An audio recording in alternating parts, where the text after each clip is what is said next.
¿Qué tal? ¿Cómo le va? Muy buenas noches. Les saluda Jaime Barrera y me da mucho gusto darle la bienvenida a una emisión más de Con Todo Respeto, este espacio de discusión, análisis, debate de los temas que más llaman la atención a nivel internacional, nacional y local. Es martes de Con Todo Respeto. Gracias por estarnos acompañando. Hoy, esta noche, Diego, ¿cómo estás? Jaime, muy buenas noches. A todos muy buenas noches. Ya nos habíamos visto la semana pasada, pero se está poniendo cada día más caliente.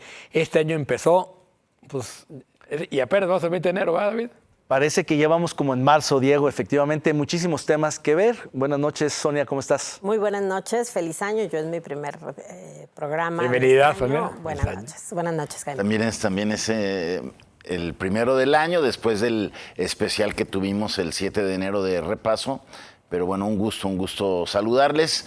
Gracias por acompañarnos e iniciamos. Hay muchísimos temas. Hay uno que llamó muchísimo la atención y que también pues, fue uno de los hechos que hizo que el primer mes del año empezara también calientito, con otra muestra clara de prepotencia de la gobernadora de Campeche, Laida Sansores, que ahora, pues por diferencias que tenía con el rector, pues prácticamente Sonia lo mandó detener, como vemos en este tuit, por el cual ya la NUYES, la Asociación Nacional de Universidades e Institutos de Educación Superior, se solidarizó con este rector de la Universidad de Campeche, que fue detenido, se le sembró droga y pues lo llevaron a la cárcel.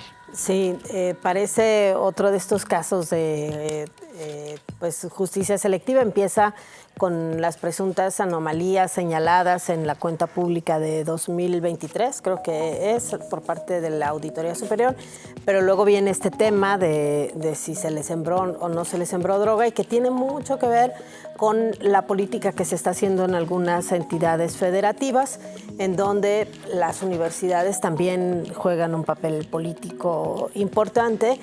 Y bueno, creo que lo que tenemos es una generación de gobernadores casi general que busca pues tener unanimidad vía imposición, es decir, no admiten ninguna opinión, ningún sesgo en contrario.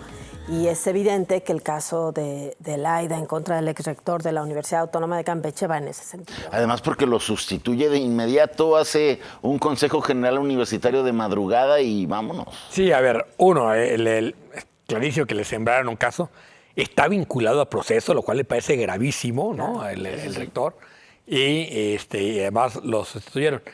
Pero justo lo que decía Sonia, o sea, de esta generación de gobernadores porros, ¿no? Donde hay algunos casos excepcionales como Rocha Moya, ¿no? También, sí. Como la propia Rocío Nale. Laida se pinta sola, se cuece aparte. Y la gran pregunta es si Laida es el extremo, digamos, de un descontrol o el anuncio de cuál es la forma de gobernar de Morena. Me parece gravísimo que la presidenta no haya chistado, que Morena no haya salido a decir algo y que más bien estén como alentando la persecución primero a periodistas, que también Laida ha sido la campeona, pero lo hemos visto también en Veracruz, lo hemos visto en Puebla, lo hemos visto en Sonora, ¿no? Y ahora ya a rectores de universidades. Me parece que sí están desmontando el sistema de libertades y democracia. Entonces, que la presidenta dice, a ver, pásenme el caso.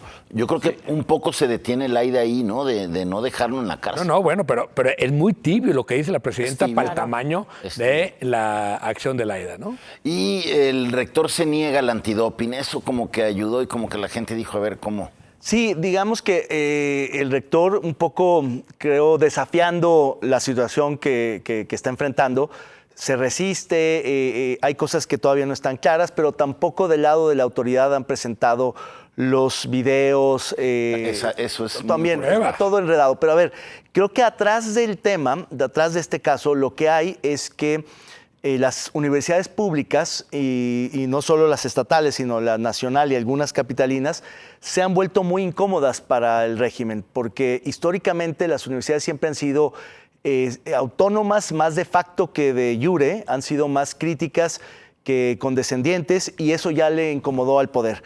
De hecho, muchos cuadros del actual gobierno federal y de los estatales provienen de las universidades, de los sindicatos, de los académicos, y curiosamente ya no les gusta. Es decir, muchos de ellos, empezando por la presidenta, fue parte del movimiento estudiantil de la Universidad Nacional. Y sin embargo, al igual que López Obrador, no les gusta la UNAM cuando es crítica del poder. Y lo mismo pasa aquí, lo mismo pasa en Sinaloa, en Campeche, en Veracruz, en casi todos los estados hay mucha tensión, como nunca se había visto, entre instituciones de educación superior y gobiernos estatales. Obviamente la prensa siempre ha sido incómoda y otros actores, pero curiosamente hay una tensión que no habíamos visto y que se hubiera pensado que un gobierno de izquierda habría sido un poco más tolerante, más sensible a la crítica, que finalmente pues es la mejor versión de las universidades públicas de este país. Es una muestra de autoritarismo cuando no soportas a la prensa o el pensamiento crítico, ¿eh? Es decir, izquierda o derecha me da igual, eso es un autoritarismo. Ahora, el tema que están explicando los del equipo del rector es que hubo una negativa de usar recursos universitarios para acciones proselitistas, que eso sería gravísimo y que eso es por lo que la gobernadora se le echa encima al rector. Claro, lo que tiene que ver con intromisión del gobierno del Estado en temas económicos y también en temas de opinión en la Universidad de Campeche, que es lo que ha marcado las diferencias entre el AIDA y las autoridades universitarias y que ha generado pues esta confrontación que termina pues en esto que yo vuelvo a lo mismo. O sea, tenemos una generación de gobernados que hace lo que quiere, presiona como quiere porque pueden, porque no hay en este momento ninguna posibilidad de ir más allá de los gobiernos de los estados. Hay un desdén de parte, sobre todo cuando se trata de gobiernos de Morena, del gobierno federal, de no actuar, y que además, si a esto le sumamos lo que puede ocurrir con el Poder Judicial Federal y un mayor control del gobierno federal, que seguramente él podrá acudir ahora, el rector podrá acudir a la justicia federal, pero otra vez volvemos a lo mismo, ¿no? Si hay consigna ahí, pues estamos perdidos. Y vamos a seguir pendientes de este caso. Ojalá este exceso sirva para ponerle límites a esta gobernadora que de verdad está desenfrenada con toda esta serie de abusos de poder. Y vamos a otro tema, un tema local que se expresa también en este tuit, en este post en X, la denuncia que presenta la diputada del desaparecido Partido Estatal Futuro, Tonantzin Cárdenas, contra el gobernador Pablo Lemus por violencia política en razón de género. Explica en este post que la denuncia la hace por haber sido señalada de incitar a la violencia en esta marcha por el transporte público, en el que hubo pintas nuevamente en el Palacio de Gobierno. Básicamente es el planteamiento que está haciendo David. Sí, pues yo creo que es una manera de protestar. Me parece que no se configura. ¿Y dónde está el género ahí? Digo, es que cualquier discusión entre un hombre y una mujer en política a veces es usado por la mujer como parte de una violencia política. Porque también culpa al del PT, en este caso a... Sí, yo creo que Pablo fue muy rudo al decirle que no representaba a nadie, que era plurinominal. Además se equivoca el gobernador, porque ganó el Distrito 4, donde estamos. Es mentiroso, pero eso no es género. Eso no es género. Yo creo que hay un abuso de la figura de la violencia política en razón de género, y es una manera también de llamar la atención y de posicionarse, porque claro, ya se subió al ring y se está, digamos, enfrentando con el gobernador. Ella crece políticamente, creo que el gobernador fue demasiado duro con ella, displicente, y se equivocó, pero ella está aprovechando ese error pues para darle también una vuelta de tuerca a su favor y hacer que esto sea una nota mediática. Pero cuando usan el argumento de género y no existe, lo que hacen es debilitar. Se devalúa. Una cosa que es muy importante, que es que no haya violencia política en razón de género. Aquí le puede decir mentiroso al gobernador, le puede decir que falseó declaraciones, pero no hay una violencia en razón de género. No. Y me parece que las que pierden son las mujeres, Sonia. A ver tú. Sí, yo también creo que no se configura para nada la violencia política, porque como bien señala Jaime, señala también al diputado Almaguer, que también fue el que encabezó o que estuvo participando en la organización de estas protestas. Me parece también que del otro lado lo que sí puede haber es ligereza de parte del gobernador, lejos de buscar caminos de diálogo con un poder que es igual que el que él ostenta. Me parece que en ese sentido iba mejor Pablo Lemus, sobre todo cuando intentó el acercamiento con el bloque opositor, pero lo que creo es que el tema del transporte público los volvió locos, es decir, se enredaron tanto, hicieron un berenjenal del tema del aumento en la tarifa, que ahora ya el baile de los miles de millones de pesos que nos va a costar, pero además el costo político que está teniendo y el desgaste que está teniendo. Y luego parece una evasión del gobernador irse a España, como saliéndose del lío. ¿Hacer turismo, promoviendo el turismo? Exactamente. Entonces, me parece que si de algo podemos acusar al gobernador, en este caso es de ligereza. Creo que el gobernador ha tenido ya una serie de declaraciones desafortunadas en varios temas, entre mal informadas. Me parece que sus funcionarios no le están diciendo la verdad de lo que pasa, no le están compartiendo información. Lo hemos visto hacer declaraciones que no tienen que ver con hechos concretos, confunde datos, y esto me parece que tendría que llamarle ya la atención al gobernador, de revisar qué está pasando con su equipo y quién no le está respondiendo. Volvemos a lo mismo, no es que tenga que haber cambios obligatorios como él había dicho que iba a ocurrir, pero sí es muy evidente que el gobernador no está informado y no está teniendo todos los datos de lo que está ocurriendo en el estado. Y tal vez esta diputada se sube a la demanda mal enfocada, estoy de acuerdo con ustedes, pero aprovechando y tratando de capitalizar toda la inconformidad que hay con el tema del transporte público y que está creciendo como una bola de nieve, ¿no? No, yo decía en la mañana, tenían un problema, que era la tarifa, y ahora tienen 3. ¿no? Es el tarjetazo. Tarjetazo, la oposición movilizada y el subsidio. Volviendo al caso de la diputada, coincido con Sonia en que Lemus mismo desarticuló al bloque opositor, se sentó con los diputados, abrió canales de diálogo, estaba llevando una buena relación y de pronto se le deja ir a esta diputada que, por cierto, Futuro había votado el presupuesto. Yo me la encontré en un café y le consulté por qué había votado a favor del presupuesto y de otras cosas, y dijo, bueno, de todos modos iba a pasar, y nos metieron algunas cosas, algunas cosas de la agenda de Futuro, y había muy buena relación. Hoy se rompió, me parece un... Y vuelve a unir al Congreso en su contra, a la oposición que hace un pronunciamiento precisamente por estas declaraciones. Cierran filas, claro. Así es, como lo desmantela con el presupuesto, hoy lo vuelve a juntar con el tema del tarifazo, del que seguramente seguiremos hablando por lo menos de aquí a abril.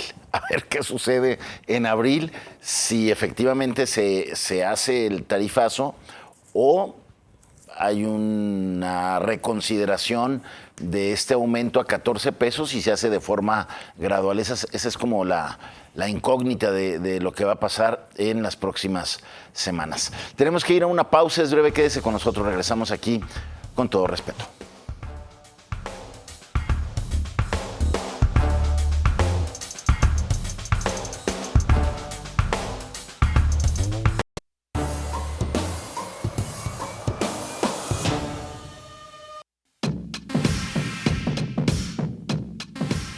La reforma electoral nacional en México está por presentarse al Congreso probablemente en febrero. La presidenta Claudia Sheinbaum asegura que la propuesta respetará la autonomía del Instituto Nacional Electoral, INE. Incluirá aportes ciudadanos recogidos en foros y buscará reducir costos y fortalecer la democracia participativa. También ha dicho que tomará en cuenta algunas versiones de la oposición, aunque persisten diferencias sobre representación plurinominal y contrapesos políticos, y el debate continúa antes de su envío formal.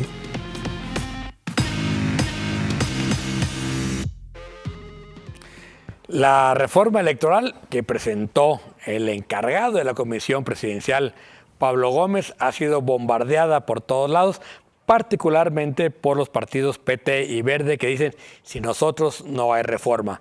Tuvo que entrar la Secretaría de Gobernación a negociar primero con el PT. El Verde hoy mismo dice que, así como está la reforma, no la van a votar. Desconocen como interlocutor a Adán Augusto López.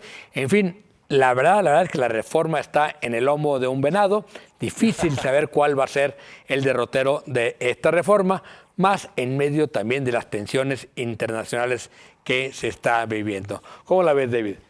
Sería una ironía que la democracia mexicana dependiera y terminara teniéndole que agradecer al Partido Verde Ecologista, que ha sido todo menos demócrata. Y es que justamente si algo puede detener a la reforma electoral es la propia coalición gobernante. Ya esta comisión presidencial, que además de Pablo Gómez hay otros perfiles, algunos creo que interesantes o serios y otros que son muy de reservarse. Y en ese sentido, creo que ese bombardeo del que hablabas ha sido un bombardeo muy especulativo porque no hay un documento oficial de la comisión. Todos son filtraciones, todas son especulaciones y lo único que hay es una argumentación de parte de Pablo, de la presidenta y de algunos otros voceros que han tratado de pavimentar el camino de la reforma diciendo las razones y propósitos de la reforma, que son abaratar costos, adelgazar las burocracias, eliminar redundancias, etcétera, etcétera, pero nada de lo que hemos visto está oficialmente reconocido en los documentos.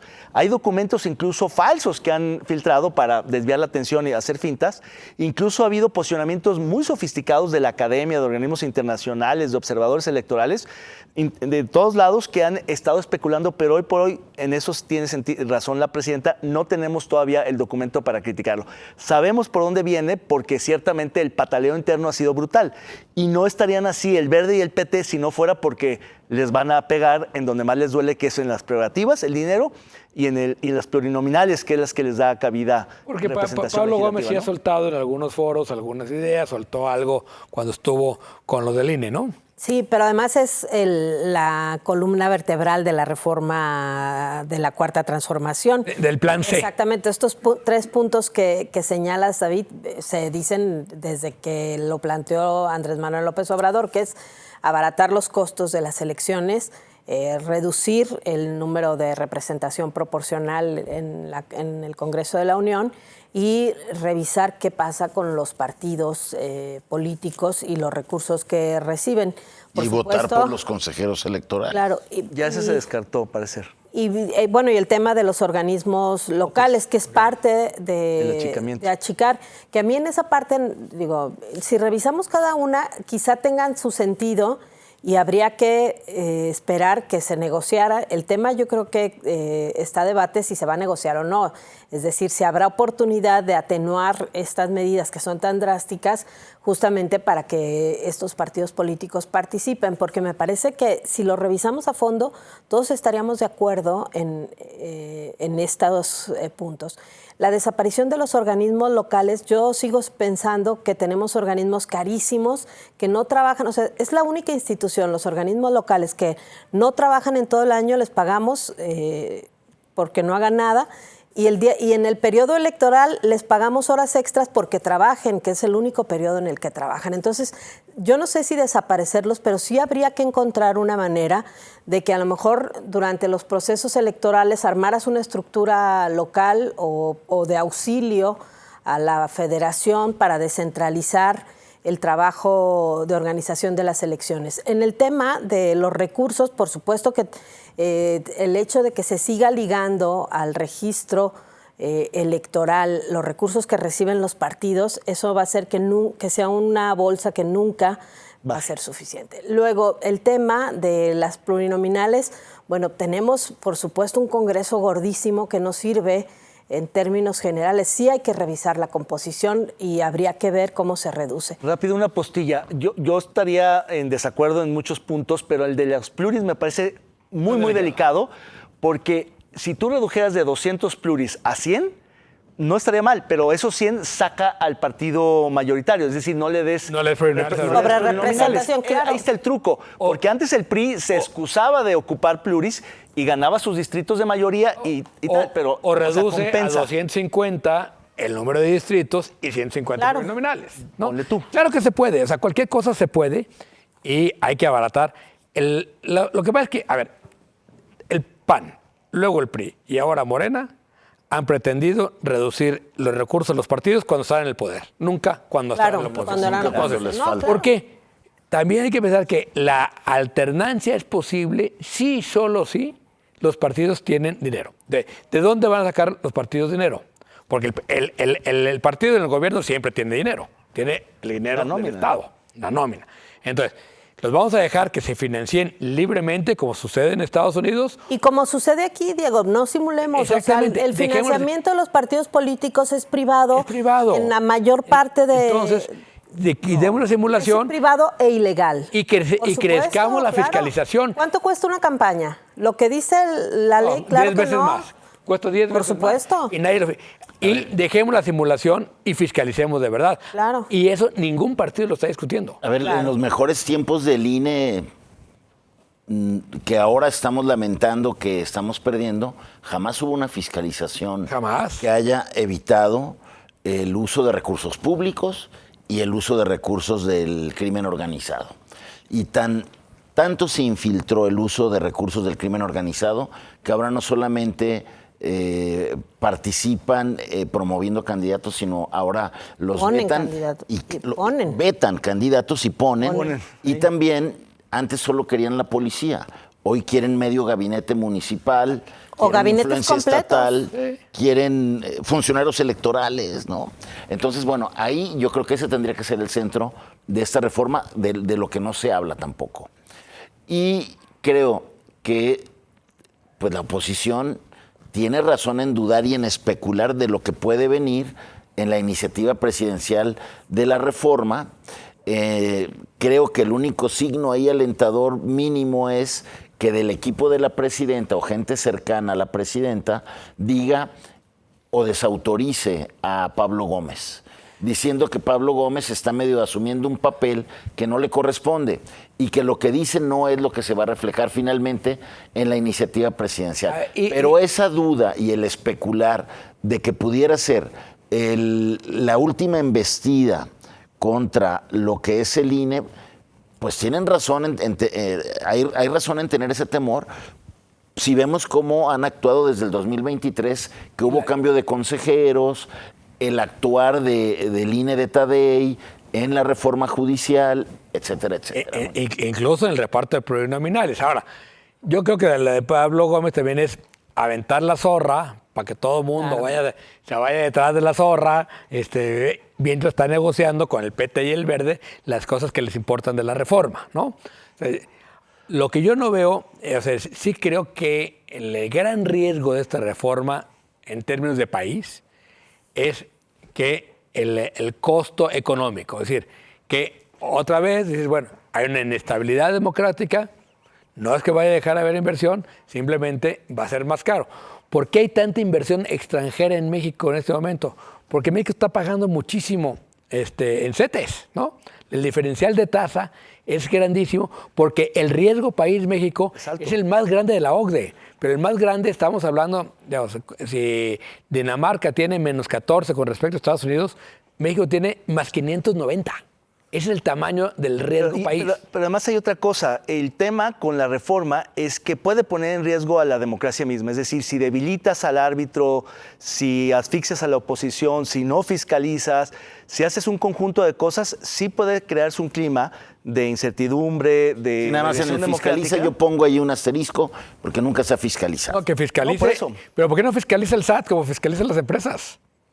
Digo, ahí hay una asignatura que ni el INE en sus mejores tiempos, nadie lo ha hecho, que tuvo tiempos brillantes desde luego. Pero el SAT cómo fiscaliza pero eso no lo sin logró, meterse eso no lo logró. también en la vida democrática del país. Es muy complicado. Sí, es muy complicado. Tendría que ser el órgano electoral que no lo hace. Pero no, en parte Pero porque no tiene las suficientes atribuciones, no le dan la información, no es que no han querido. Yo creo que el INE ha intentado nunca en le han algunos dado casos. atribuciones porque los partidos no quieren. Claro, es mejor Los tener partidos un tienen que darle INE atado. atribuciones. Claro. Y además que la sanción por pasarse del gasto sea la pérdida de registro Claro. y no una multa que luego Es que te eso quita. está en la ley y nunca se atrevieron a hacerlo. claro. Nunca le han quitado el registro a nadie. Bueno, Porque vamos. eso dice la Y han ley, cambiado el quitarle el resultado. registro. Vamos al resbalón porque este tema, el resbalón tiene que ver justo con el tema de la reforma electoral.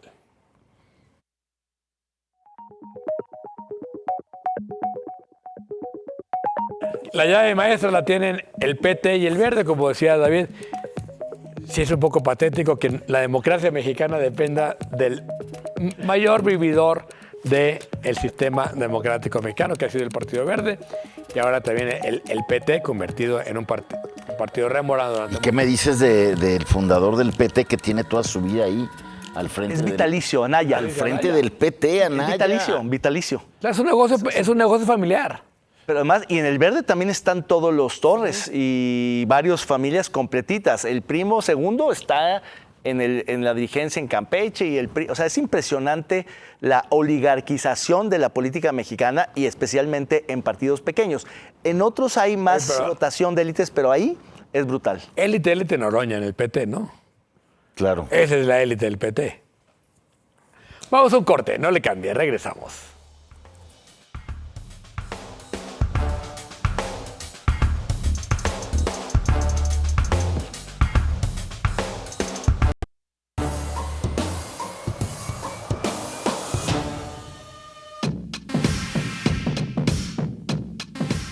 En Jalisco continúan las marchas y el rechazo a la tarjeta única vinculada al aumento del pasaje y cuestionada por falta de transparencia y cobros extra. Ciudadanos han protestado frente a Palacio de Gobierno y en redes se reportan fallas y saturación en el registro, además de quejas por el proceso de entrega. La Comisión Estatal de Derechos Humanos de Jalisco inició una investigación sobre la tarjeta y su operatividad, y se suma la solicitud del referéndum que tendrá que resolver el Consejo Ciudadano del IEPC.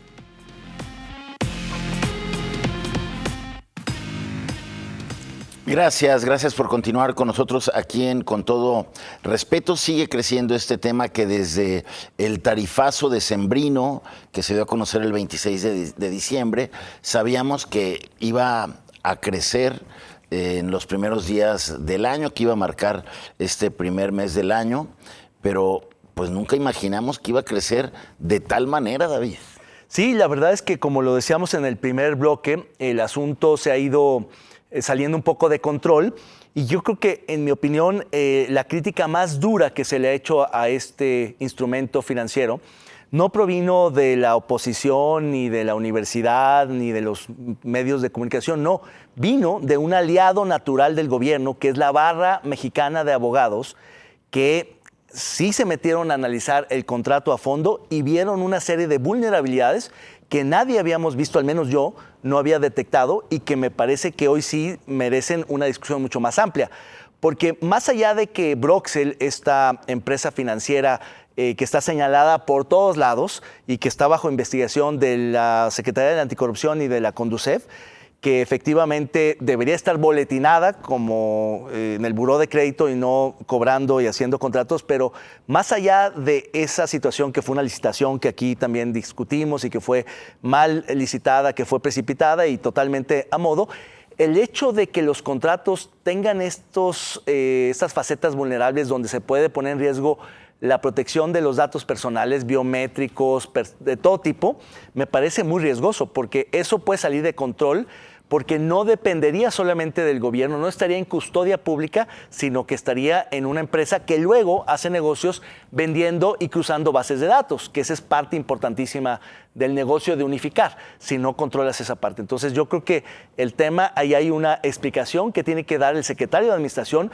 más allá de la licitación, que estuvo, creo, muy opaca. Creo que esta letra chiquita tampoco se discutió suficientemente y hay que revisar eso, que me parece muy delicado. Y la escalada en el reclamo se da la semana pasada, Sonia, con esta votación, este acuerdo legislativo por buscar una consulta popular del... Claro, ahí me parece varias cuestiones. Con respecto a esta... bueno, pues es una buena oportunidad. El proceso me parece que se tendrá que ir definiendo. Ya el Instituto Electoral dijo que le toca al área al Consejo de Participación Ciudadana.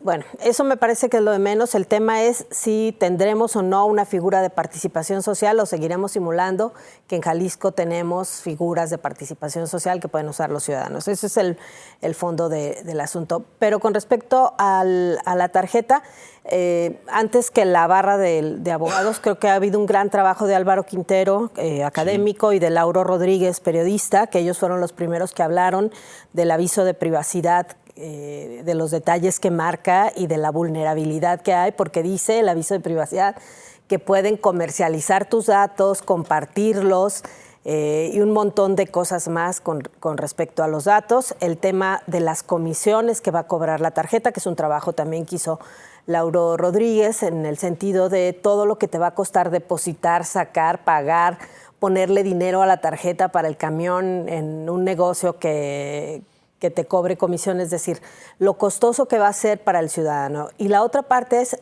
todos los millones de pesos ya que va a costar esta decisión, desde el subsidio que se va a tener que dar de los 3 pesos a una buena parte de la población, el subsidio a los estudiantes al dejarlo en 5 pesos, los 9 pesos de diferencia, que yo no creo que lo asuman los transportistas, como estaban asumiendo el subsidio anterior. Está también, por supuesto, el costo de la tarjeta, que también son... creo que 16 millones de pesos. Eso 4.45 por tarjeta al mes, que son como 16 millones de pesos más al mes para el gobierno del estado por el pago de las tarjetas, solamente por el uso, por la administración del plástico. El pago a TISA, que me parece que es como un premio de consolación para que no cuestione que le quitaron el manejo de las tarjetas. Pero le pagaron para que hiciera fluido la entrega de tarjetas. Y ayer le falló el sistema. Lo ha hecho fatal. Sí, un caos terrible, ayer. Sí. Las filas larguísimas, la gente con un trámite súper engorroso.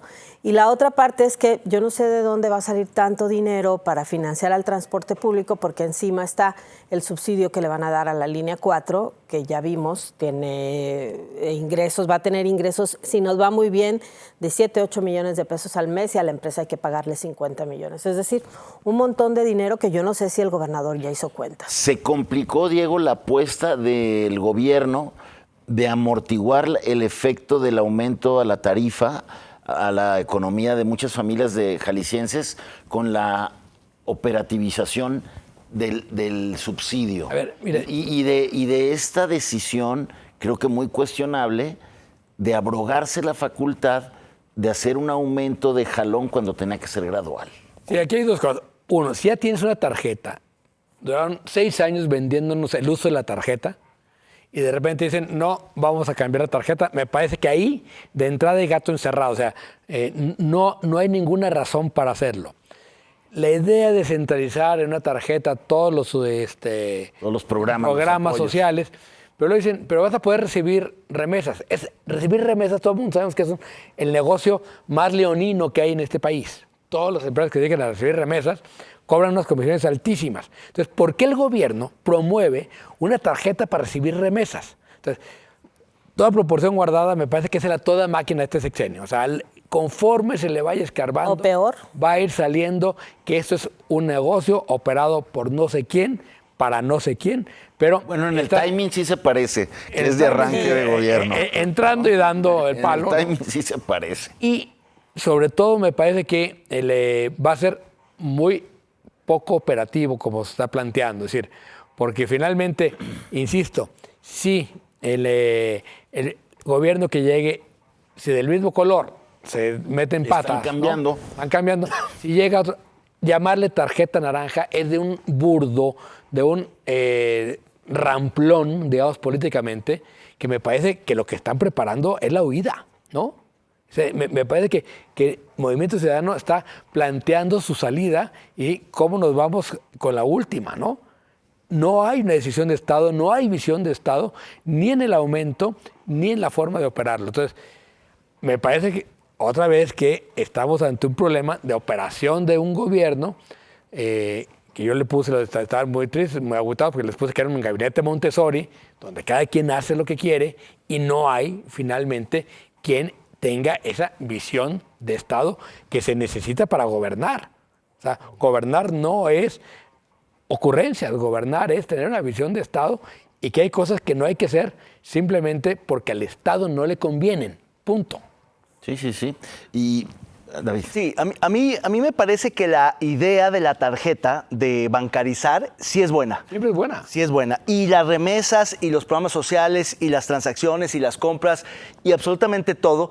Y yo lo dije en su momento, a mí me parece que la vulgaridad estuvo en hacer una tarjeta naranja con el nombre, el eslogan del gobierno. ¿Pero bancarizarte no es una decisión personal? No, yo creo que el gobierno, igual que las vacunas y que la educación y todo, son decisiones la personales, tarjeta pero que te da el gobierno federal también es bancarizada. Claro, Sí, y por eso. tampoco está... ¿Por qué no lo haces a través de la misma tarjeta?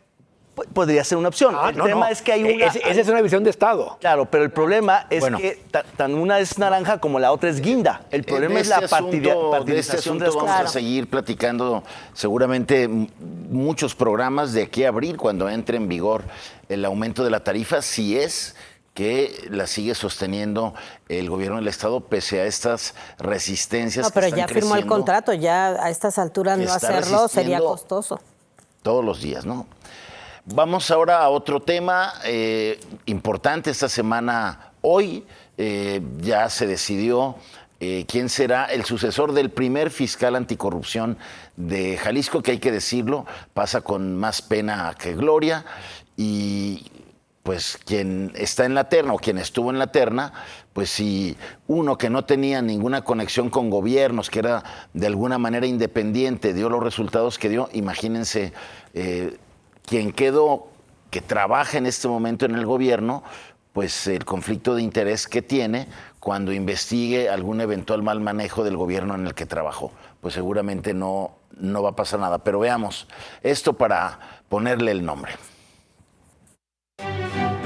Los curadores más experimentados de Con Todo Respeto han preparado esta exquisita pieza de arte visual. La Fiscalía Especializada no tiene una autonomía plena. ¿Por qué? Porque el presupuesto, si bien es una unidad presupuestaria independiente, depende, al día de hoy, de la Coordinación General Estratégica de Seguridad. Los actos administrativos, como la publicación de su reglamento y otros hechos que deben de ser publicitados, llevan la rúbrica del titular del Ejecutivo, llevan la rúbrica del Secretario de Gobierno y del Coordinador Estratégico de Seguridad. Y si nos vamos a la autonomía operativa, todas las instituciones de seguridad cuentan con una herramienta fundamental: licencia oficial colectiva de portación de arma de fuego. La Fiscalía Especializada en la materia depende de la Fiscalía Estatal. Entonces, presupuestariamente no tiene autonomía. Administrativamente sigue dependiendo. Y operativamente, las armas de fuego, la herramienta del Ministerio Público y del Policía Investigador dependen de una licencia, que es de la Fiscalía del Estado. Usted, póngale el nombre. Ricardo Sánchez Berúben, él es el ex coordinador del Gabinete de Seguridad del gobierno de Enrique Alfaro y fue uno de los aspirantes que al parecer no ganó la Fiscalía. Un voto tuvo. Tuvo un voto. Sí. Ahora se le va a poner el sincerote. Sincericidio. Iba a decir, se asinceró. Sincericidio. Sincericidio. Bueno, pues con eso nos vamos a la pausa. Parece que ya hay nuevo fiscal anticorrupción, a reserva de confirmar, pero Sí, ya se votó.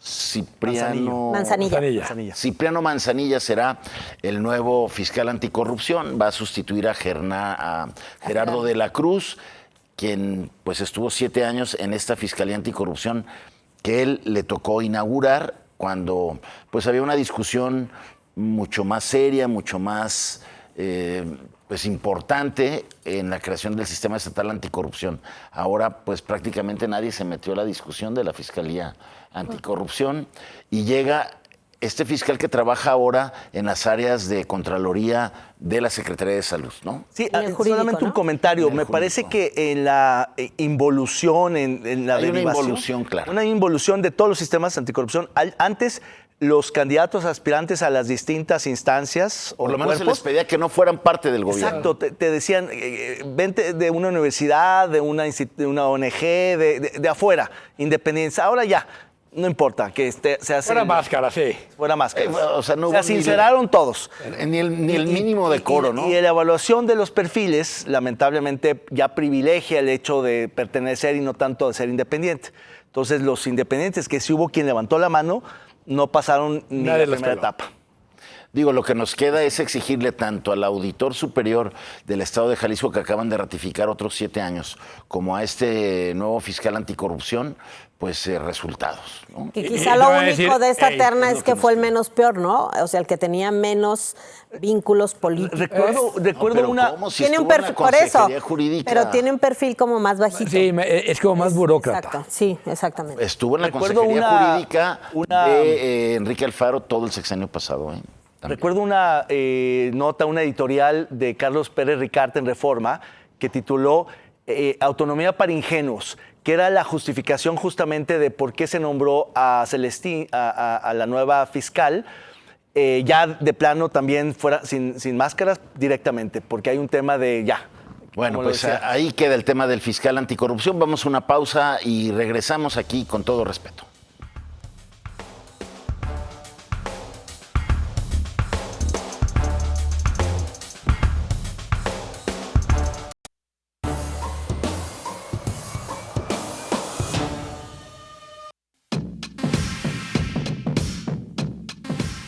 Comienza el Foro Económico Mundial en Davos, marcado por una fuerte tensión entre Estados Unidos y Europa por Groenlandia. El presidente Donald Trump está en el centro del debate. Ha amenazado con aranceles a países europeos que se oponen a que Estados Unidos controle la isla ártica, lo que ha provocado rechazo y posible respuesta de Europa. Este conflicto geoeconómico domina la agenda junto a riesgos globales y desafíos diplomáticos en la cumbre.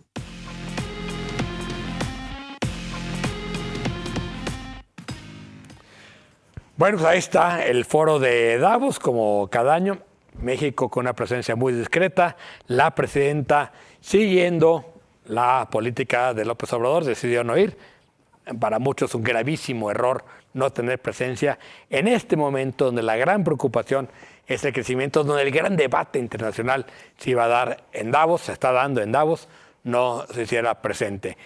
En cambio, el ministro de Canadá estuvo presente hoy, el primer ministro de Canadá, con un discurso impecable donde dice el mundo quiere avanzar a un nuevo mundo del más fuerte y sin reglas, y la única solución es que las economías medianas, esas potencias que no son las grandes potencias, se unan y vuelvan a crear multilateralismo, David. Así es, y no solo eso, Diego, la delegación mexicana fue pues muy escueta, Altagracia y Alicia Bárcena. Alicia Bárcena. Con una agenda ecologista, medioambientalista muy importante, pero no están los secretarios de Economía, los encargados del comercio. Es un vacío impresionante porque la se lo delegación... dejan a Altagracia. Sí, pero Altagracia no tiene función. Pero no es la secretaria, Pues sí, no es la secretaria de ministra. nada. No, eso me parece un error por todos lados. Pero además, las delegaciones de Francia y Canadá, que llegaron hoy con todo, porque los dos grandes discursos fueron no solo el de McCartney, Sí, sino el de Macron. Fueron casi coordinados, o sea, en esta idea de que los medianos y los chicos tienen que hacer una coalición frente a los grandes. Una coalición más política, porque militar no hay manera. Un poco como acomodando Sí. o preparando lo que mañana va a decir o va a llegar a decir. Sí, Exacto, pero lo más grave del asunto es que mientras ellos estaban echándose sus discursos, Canadá empezó a hacer maniobras y ejercicios militares frente a una posible invasión porque podrían pasar por su territorio para ir a Groenlandia. Y Groenlandia lo mismo está recibiendo militares de Europa. De Dinamarca. Dinamarca, Francia y Alemania. Se van a sumar más países de Europa, y al mismo tiempo Estados Unidos diciendo estamos dispuestos a pagar $700 mil millones y $100,000 a cada residente de los 60,000 que hay en Groenlandia. ¿Lo toman o lo dejan? Pero Groenlandia ya no se discute, va a ser americana. Eso lo está diciendo el Departamento de Estado ya directamente en las diplomacias. Entonces, sí, desafortunadamente creo que el discurso de Donald Trump se convirtió en el centro del foro. Me parece que muchos de los temas que podían haberse discutido en este momento y que son importantes para el mundo van a quedar de lado ante esto que está ocurriendo. Incluso me parece que temas que eran importantes como la invasión a Venezuela sigue quedando ya afuera. Historia. Ya nadie se acuerda de lo que está pasando en Ucrania, nadie se acuerda de lo que está pasando con Palestina. ¿Por qué? Porque ahora lo importante es esta agenda que va marcando diario Donald Trump. Incluso el tema de los aranceles, que podría ser el foro donde se empezara a discutir de una manera mucho más formal qué va a pasar con la economía, porque el tema de los aranceles, si bien es cierto, es un tema de comercio, es un tema que le está pegando también mucho a las economías de cada uno de los países y que puede estar teniendo impacto, Claro. por supuesto. El crecimiento del mundo está en riesgo. Por supuesto, por lo que está crecimiento de la pasando. economía del mundo. Pero se deja de lado esa discusión también porque ahorita lo único que le importa a Donald Trump es Groenlandia. Creo que... Y por lo que significa la tensión con Europa, ¿no? Sí, claro. Pero es el rompimiento, perdón, la última postilla. Groenlandia sería, digamos, la piedra de toque, el punto de quiebre del orden mundial y de la Alianza del Atlántico Norte. Es decir, cuando Inglaterra y Estados Unidos no van juntos, sí cambió el tema. Sí cambió el mundo. Bueno, vamos a estar muy pendientes de lo que pase mañana con el discurso de Donald Trump. Seguramente lo comentaremos durante el próximo programa. Pero por lo pronto vamos porque en una nota muy local nos vamos desde Davos hasta la Minerva. Vamos a ver. Y pasando por la Plaza de la Liberación, por favor. De una vez. Esta nota sobre la renovación de la Minerva.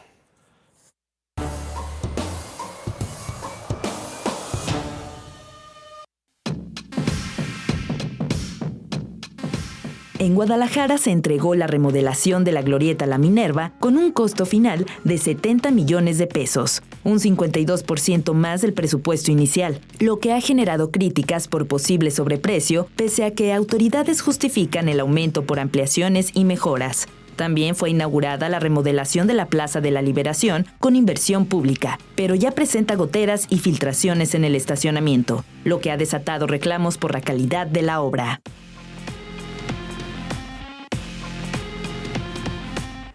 Una de las cosas muy curiosas del Mundial es que se está arreglando lo mismo que se acababa de arreglar. O sea, la Minerva, cuando Enrique Alfaro fue alcalde, le metió un dineral justificando una necesidad de que había que rehacer desde la estructura de la escultura, del monumento, porque no es sólido, tiene una estructura interna, hasta las filtraciones de la fuente. Hoy vuelven a rehacer la fuente con unos pasos peatonales para que la gente vaya, no sé por qué ahí, pero luego ponen agaves que yo nunca acabaré de entender. Yo también. Porque creen que esa es una planta de ornato, ¿no? No es una planta de ornato, mucho menos para un lugar público. Y por otro lado, la Plaza Liberación. Además, unos agaves medio enclenques, ¿no? No, pues es que así se siembran. Ya se andan secando. Pero no van a crecer de aquel mundial nada, por supuesto. Y la Plaza Liberación, bueno, sí, había que meterle dinero a las fuentes. Si no me equivoco, Ramiro Hernández, cuando fue alcalde, le metió dinero a esas fuentes. Y bueno, siguen filtrando agua, Sonia. Sí, el problema de la Plaza Liberación, que alguna vez el Colegio de Ingenieros hizo un estudio sobre los riesgos de colapso, pero eso no se corrigió, que es lo más curioso. Nada más se le puso revestimiento a las bases del estacionamiento, pero ya hay un dictamen del Colegio de Ingenieros Civiles señalando cuáles son los riesgos en la Plaza de la Liberación. A mí me parece que quedó más fea. Pusieron las banquitas alrededor como en placita de pueblo. Me parece que era más linda como estaba antes. Le cambiaron el piso a un piso que estaba en buenas claro. condiciones. No me parece que... Más bien lo que se tenía que revisar era esto, ¿no? Cómo fortaleces la estructura del estacionamiento y cómo impides que se filtre el agua, que esto seguirá. Y en el caso de la Minerva, me parece también que le quitaron yo la veía un poquito más espectacular, o sea, te imponía más cuando pasaba, sobre todo de noche. Ahora, pues como le quitan parte del área para ponerle el andador para que te tomes la foto, pues me parece que quedó como más aislada, como más sola, se ve menos imponente. Más allá del tema estético, si hay reclamos de aumento presupuestal, creo que debemos exigir transparencia, un desglose de gastos tanto en la Minerva como en la Plaza de la Liberación, porque todo el mundo está diciendo eso. No hay un cambio real de la plaza que implique la inversión que están más de 200 diciendo, millones de pesos en la plaza. Y yo espero que esos 200 millones ya esté sumado lo que falta abrir en la Plaza Tapatía, en el camino del Degollado. Claro. A la está, explanada del Cabañas. Esa explanada está muy, muy deteriorada y las fuentes totalmente abandonadas. Sí, y faltaría también Avenida México, que es la otra obra complementaria del Mundial. Pero sí, a mí me sorprende mucho cómo... Y el Parque Rojo, que ese es otro, lo tuvieron que volver a hacerse. Parece que hicieron algo, quedó mal, lo quitaron otra vez todo y van a volver a empezar. Esa no me la sabía. Claro. El colado. Un poco con este tema de la urgencia y la prioridad de las obras para el Mundial, estos sobreprecios, esto que se dice que terminó costando el doble de lo que se presupuestó inicialmente, bueno, ahí habría que revisar a los funcionarios de obras públicas que o contratas gente competente que sepa estimar y calcular costos, o alguien que dé el... O un secretario que le gusten los proyectos ejecutivos. Sí, También puedes contratar. También podría ser eso, porque ya de la vegetación... Oye, me estaban comentando que la división de obras en la carretera Chapala llegó a 100 contratos, una cosa... 140. 144, Iván. Una cosa 44. increíble. No, sí, claro. Pero bueno, Fragmentar es corromper. Cuando tú haces eso, Claro. haces un enredo. ¿Cómo ¿Cuánto te esa cuesta obra revisar la 140 divides en contratos? 140 proveedores. Generas un caos. lo que es un absurdo es arreglar lo que no está mal. Eso es un malgastar. Claro. Hay tantas necesidades en la ciudad, arreglar, cambiar pisos que seguían siendo perfectamente funcionales, ¿no? Como los de la Plaza. Digo, yo no veía... Arreglar la Yo no veía Minerva. baches en la Plaza de la Liberación. El piso de la Plaza de Liberación estaba perfecto, bien, no estaba tenía perfecto. Yo ningún cruzaba problema. por ahí diario, estaba perfecto. Y yo no. Pensar que alguien se va a ir a tomar una foto de la Minerva me parece verdaderamente absurdo, ¿no? Quizás De sí, hecho, pero como no que se los están justifica casando, tanto dicen. dinero. La gente ya está yendo. Como si hubiera... No, Sí, yo pero creo a que ver, tiene un funcionario pero ahí ¿cómo se esperando a que justifica alguien vaya. el aumento de 50 a 70 millones de pesos? Y la pregunta es, ¿eso es lo que necesita la ciudad de cara al Mundial? No, yo creo que otras prioridades. ¿No? Porque O sea, están encantados con el Mundial, parece que van a venir muchísima gente, hablan de millones. De 3 millones de personas. De turistas en los 15 días que dura el Mundial, me parece que no hay Y ni en siquiera- 4 partidos de ni darse 100,000 a hospedar. personas cada uno. A ver, no hay capacidad ni- para ni ese siquiera- número. ni- No. Ya ni la romería, pues, que son exagerados. A ver, o, el tema- o las reuniones de la, O en la de la luz del mundo, pues. No, ya. La Minerva Nueva, la Plaza de la Liberación, como quede la Plaza Tapatía y la Avenida México, todo el mundo nos vamos a olvidar de ellos. Sí se vuelven a dar las inundaciones que se dieron en junio del 2025. Bueno, ahora mismo hay inundaciones con estas lluvias muy leves. Hay inundaciones en algunas partes de Tlajomulco. Encharcamientos, Encharcamientos, David, por encharcamientos. favor. Bueno, sí, la terminología burocrática. Gracias. Hemos llegado al final del programa. Muchas gracias por habernos acompañado. Nos vemos y nos escuchamos la próxima semana. Con todo respeto.